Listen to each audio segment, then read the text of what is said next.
Glassboro, New Jersey, it's RTN Tonight, starring Caitlin Kowalski, Parker Bennett, Katie Ambrose, and Owen O'Brien, featuring Kobe O'Brien and Laquan Barrow, with music by Kenny Fong. Here's your hosts for RTN Tonight, Caitlin Kowalski and Parker Bennett. Hello and welcome back to RTN Tonight, Glassboro's favorite mid-afternoon late-night talk show. I'm Parker Bennett. And I'm Caitlin Kowalski. As always, we've got a great show today, so let's get started with the news.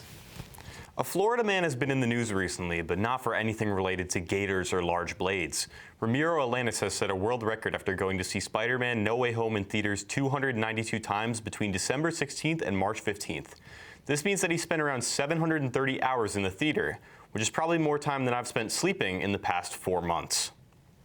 A man dubbed as Russian Popeye, who is known for his artificial biceps, ignored death warnings by doctors after having surgery to look more like an alien. Ex-Russian soldier Kirill Fisherman has been linked to a cartoon character Popeye by injecting plutonium jelly into his arms. Despite the constant death warnings by doctors, Fisherman decided to have more cosmetic treatment to look more like an alien. Fisherman went on to say, "I believed in aliens since I was a kid. I feel like I'm going to them."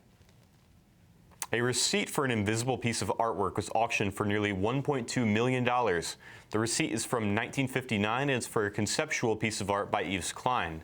This once again proves that people will throw tons of money at absolutely nothing, just like cryptocurrency. A Florida fisherman hooks a rare 13-foot-long fish while shark fishing in Florida. Ian Anthony went on a fishing trip in hopes of catching a shark, but ended up hooking an even rarer nautical giant. What ensued was a battle between fish and fishermen that nearly lasted an hour before the 13-foot sawfish came to the surface. If you've never seen a sawfish, just imagine a hedge trimmer that swims around underwater. On Wednesday, 22 crates of live quail spilled onto a Georgia highway when they apparently fell from the back of a truck carrying them. Fortunately, the law enforcement in the area was able to contact the owners of the birds so that they could reach their destination. But can you imagine being the drivers in this situation? Imagine finally getting to wherever you were going after countless miles of driving, only to find out that your 22 crates of quail are gone. It's got to be like half as bad as coming up with these jokes every week. An eBay advertisement goes viral after a man tried to sell his mother's car van from the 1980s. On the advertisement, the seller said the purchase would maybe include an awning, although he'd have to check. The alleged seller later added to the purchase 80% of a pack of Uno cards.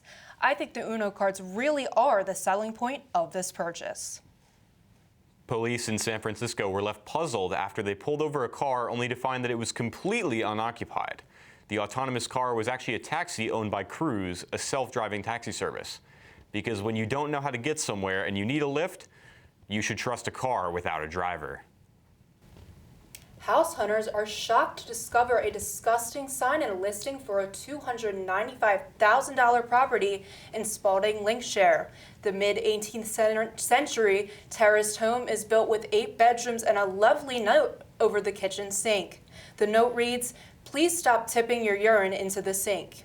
Nice to know the sink you'll be doing your dishes in was also used as a toilet. And now we're going to toss things over to Laquan with our newest Rush Minute. What's up, guys? I'm Laquan Burrows, and welcome to Rush Minute. Today we're going to be falling into internet trends as we talk about the Will Smith and Chris Rock situation. It's going to be interesting.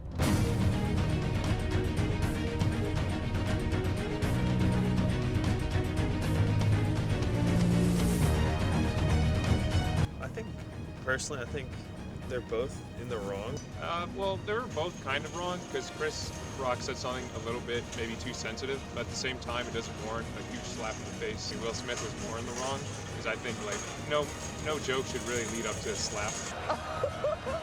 Well, based on from what I know, I'd say the slap was pretty justified if he made it as a joke. I think it was funny, and therefore it should be allowed. In Initially when it happened, I didn't really care about it, and I still don't really care about it. Feel like Chris Rock was just reading off a script for that joke, because I bet you one of the writers in the credits was like, yeah, sure, throw that in. I don't think it was staged though. I think the reaction was completely genuine. I do think Will Smith kind of like got up, he like saw Jada roll her eyes, like, oh crap, now I gotta do something. Yeah, he was like, oh, come on, man. Crap. At the same time, it's like Jada's already canoodling with other dudes. Yeah. Why is he fighting for her honor? And I'm like, I'm sitting here like, Will. Keep my wife's name out your f***ing mouth! He's been taking so many L's. Now, if you were Chris Rock and you got slapped, the taste out of your mouth in front of everybody, what would you do? I would have cried right there. Oh. Smack him back. I don't know about that in public TV. I don't think I'll do that. I'd probably fight him. I can't get slapped like that. And not square up. I know. Yeah, exactly. And not square up. Sorry. I feel like if he already got smacked, just right back at him. Yeah. One for one. I would have 100% flipped. I would have been so bad. He's 100% professional. I don't know how he did it. If it were me, I'd be making jokes the rest of the night. Yeah, I'll be back. Oh, what brand shaving cream you buy, huh? You have a special razor, keep it in a fancy little box. I think we got some pretty compelling answers today. And I, for one, think this is a topic that's not going to be jaded for a little bit. I'm Laquan. This was Rush Minute. See y'all next time.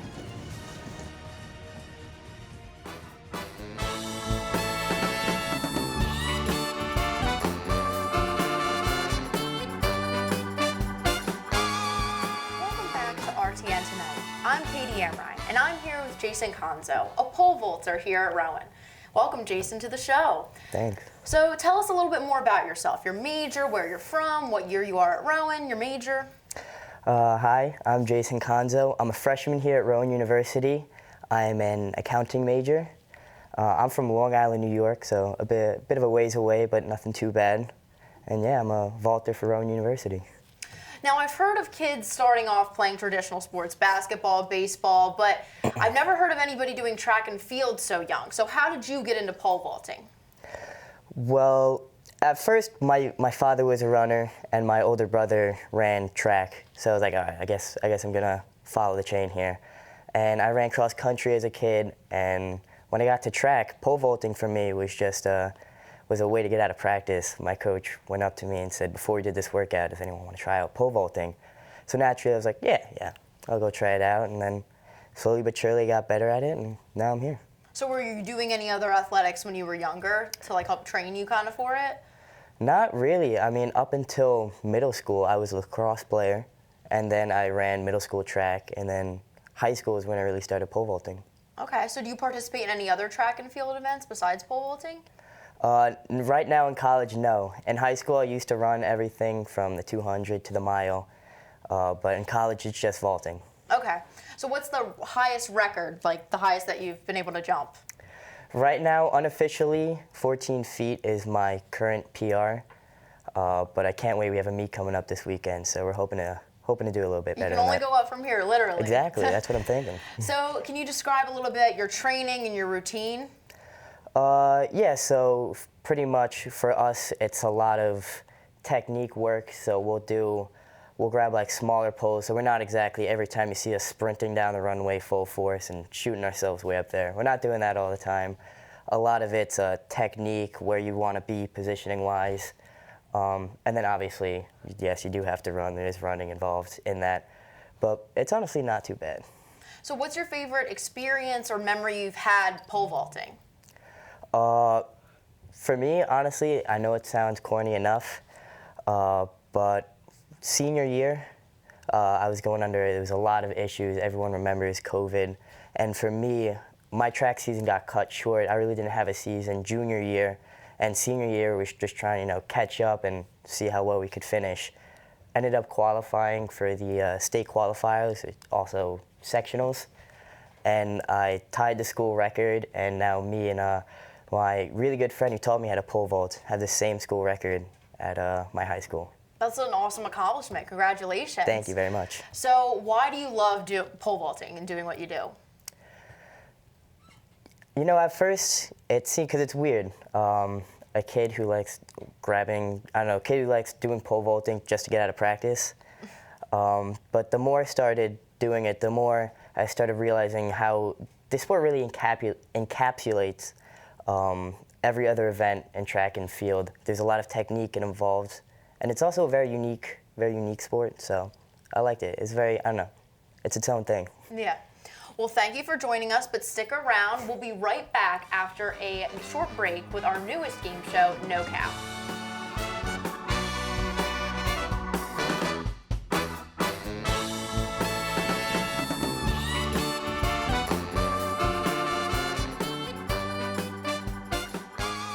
Welcome back. Once again, we are here going to finish off our show with No Cap.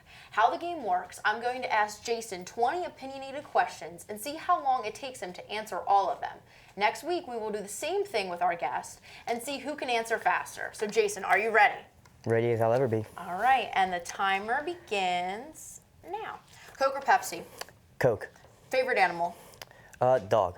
Pork roll or Taylor ham? Pork roll. How do you pronounce water? Water.